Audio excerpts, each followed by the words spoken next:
Toyotaro just hinted at the Dragon Ball Super manga's return. And yeah, I know how that sounds. It sounds like cope. It sounds like conspiracy talk. But hear me out, because once you put all the pieces together, this starts looking way more real than people want to admit. As we all know, the Dragon Ball Super manga has been on hiatus since Akira Toriyama's passing. And because of that, we've essentially been in a content drought for nearly 2 years now. No new chapters. For a franchise this massive, that silence has been deafening. But 2026? 2026 changes everything. And the key to all of this might be the Genkida Matsuri event. This isn't just another random Dragon Ball gathering. This event is being hyped as something big, something different. And one of the biggest red flags, in a good way, is the inclusion of weekly Dragon Ball news, special edition. And that word, special, is doing a lot of heavy lifting here. Normally, weekly Dragon Ball news is exactly what you'd expect. Merchandise updates, figure reveals, game news, collaborations, maybe an anniversary visual here and there. Stuff that's cool, but safe, predictable.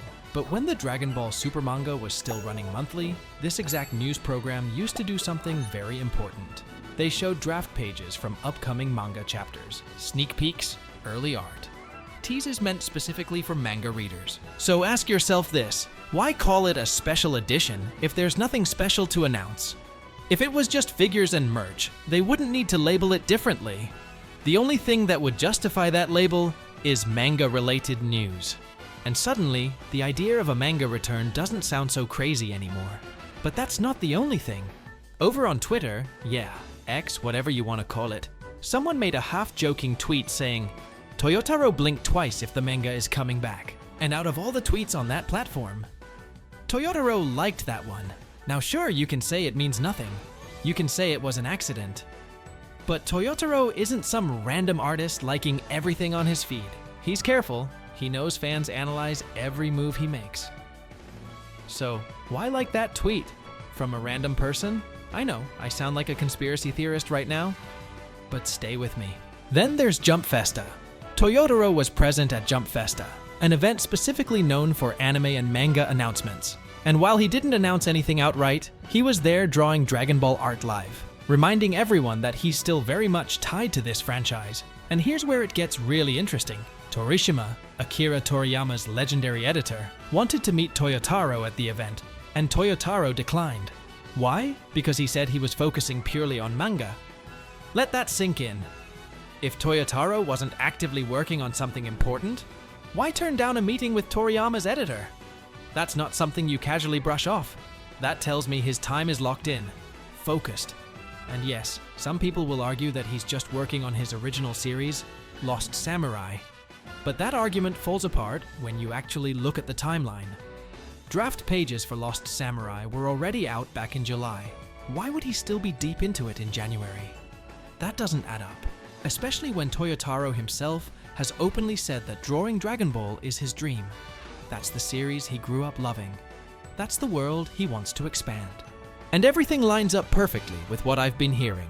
2026 is the year of Dragon Ball. Imagine this for a second. A Dragon Ball Super remake airing, fixing the continuity, bringing modern animation, cleaning up the story. And alongside that, the Dragon Ball Super manga returns.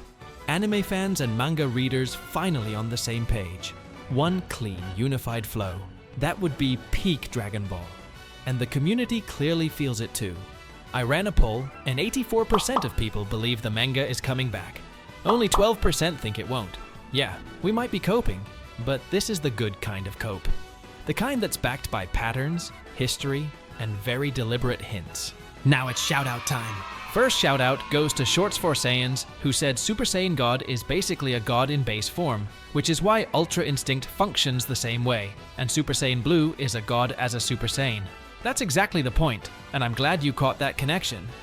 Second shout-out goes to HS Gaming 7906, who just said banger. And honestly, sometimes that's all you need. Appreciate you. And the third and final shout-out goes to Zenji 4376, who said, W video man, you explained it perfectly. I can't wait for him to start using UI as his base form. Gonna be so peak. And yeah, that's exactly where this is heading. So yeah, that's about it for this one. If you enjoyed the breakdown, drop a like, sub up, we're pushing for 10,000, and let me know what you think. Are we finally getting the Dragon Ball Super manga back? Until next time, take care, and see ya.